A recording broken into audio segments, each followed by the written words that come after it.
Hello friend, today we will implement jagged array in Java. તો એના માટે આપણે myclip સ્ટાર્ટ કરી લેશું અને ફાઇલ મેનુમાં જઈને ન્યૂ જાવા પ્રોજેક્ટ ક્રિએટ કરી દેશું.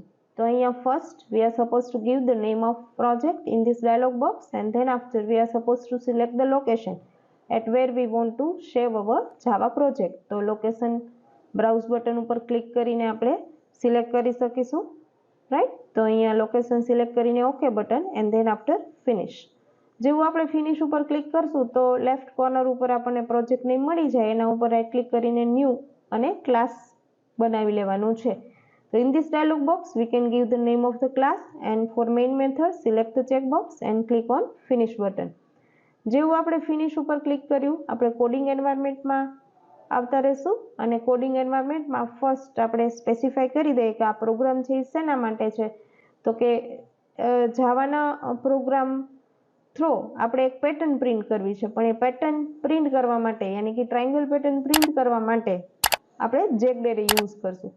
જેગ્ડ એરે એકચ્યુઅલી શેના માટે યુઝ થાય તો કે એમાં નંબર ઓફ રો જ્યારે આપણી પાસે ફિક્સ છે પણ દરેક રોમાં કેટલા એલિમેન્ટ્સ જોઈએ છે એ વેરિયેબલ લેન્થના એલિમેન્ટ્સ જોઈએ છે. પહેલી રોમાં એક જોઈએ, બીજી રોમાં બે, સપોઝ ત્રીજી રોમાં 3. તો એવી રીતે આપણે જ્યારે પેટર્ન જોઈતી હોય તો એના માટે જેગ્ડ એરેથી આપણે પ્રિન્ટ કરી શકીએ પેટર્ન.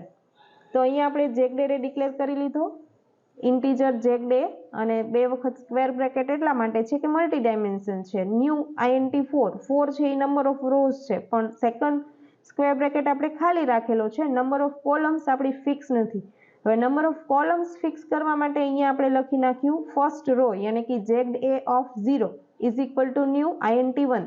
તો આનો મિનિંગ શું થાય કે પહેલી રોમાં આપણે એક એલિમેન્ટ જોઈએ છે, હવે બીજી રોમાં સપોઝ મારે 2 એલિમેન્ટ જોઈએ છે, તો હું અહીંયા આ રીતે લખી શકું કે jagged of 1 is equal to new INT 2. Suppose મારે બીજી રોમાં 4 એલિમેન્ટ જોઈતા હોય તો 2 ની બદલે આપણે 4 લખી શકીએ, પણ અત્યારે આપણે એક સિમેટ્રિકલ પેટર્ન રાખીએ કે પહેલી રોમાં 1, બીજી રોમાં 2, ત્રીજી રોમાં 3 અને ચોથી ફોર્થ રોમાં આપણે 4 એલિમેન્ટ જોઈએ છે, રાઈટ. તો એ રીતે સ્પેસિફાય કરી દીધું. હવે અહીંયા આપણું જે એરે છે એમાં 2 વખત સબસ્ક્રિપ્ટ નંબર આપવા પડશે ને, એક વખત રો માટે 2 સબસ્ક્રિપ્ટ નંબર આપવા પડશે, એક રો માટે અને એક કોલમ માટે. તો એના માટે આપણી જે પેટર્ન છે નેસ્ટેડ ફોર લૂપની પેટર્ન એ લઈ લઈએ. તો આઉટર ફોર લૂપ આઈ વાળું જે છે એનાથી રો હેન્ડલ કરશું અને ઇનર ફોર લૂપ જે આપણે લખીએ છીએ જે ઇઝ ઇક્વલ ટુ 0 કરીને એનાથી આપણે નંબર ઓફ કોલમ્સ છે એ સ્પેસિફાય કરશું.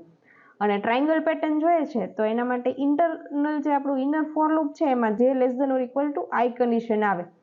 ઓકે, હવે અહીંયા કે વેરિયેબલ છે એ શેના માટે લીધેલો છે તો કે આપણો જે જેગ્ડ એરે છે એના જેટલા નંબર ઓફ એલિમેન્ટ્સ મળશે એમાં કંઈક ને કંઈક વેલ્યુ સ્ટોર કરવી છે. તો અહીંયા જો આપણે જેગ્ડ એ આઈ જે ઇન્ડેક્સ નંબર આપીને શું કર્યું ઇઝ ઇક્વલ ટુ કે પ્લસ પ્લસ. તો કે ની વેલ્યુ છે એ એઝ અ એલિમેન્ટ સ્ટોર થતી રહેશે અને દરેક વખતે આપણે એકનું ઇન્ક્રીમેન્ટ આપીએ છીએ.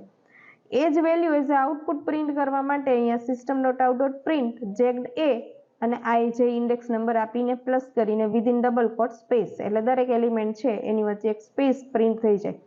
અને એક રો કમ્પ્લીટ થાય પછી સેકન્ડ રો સ્ટાર્ટ કરવા માટે અહીંયા આપણે system.out.println ન્યૂ લાઈન આપી દીધી, રાઈટ. હવે આ કોડને આપણે એક્ઝિક્યુટ કરશું તો અહીંયા આપણને જોવા મળે છે કે જેવું એક્ઝિક્યુટ કરીએ તો એક ટ્રાયંગલ પેટર્ન આપણને 1 1 2 1 2 3 1 2 3 4 પ્રિન્ટ થઈ ગઈ, બરાબર.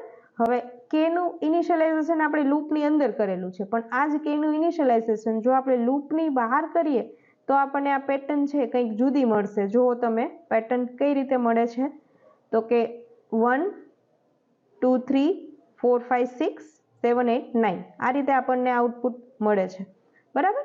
તો this is the concept of jagged array. Thank you.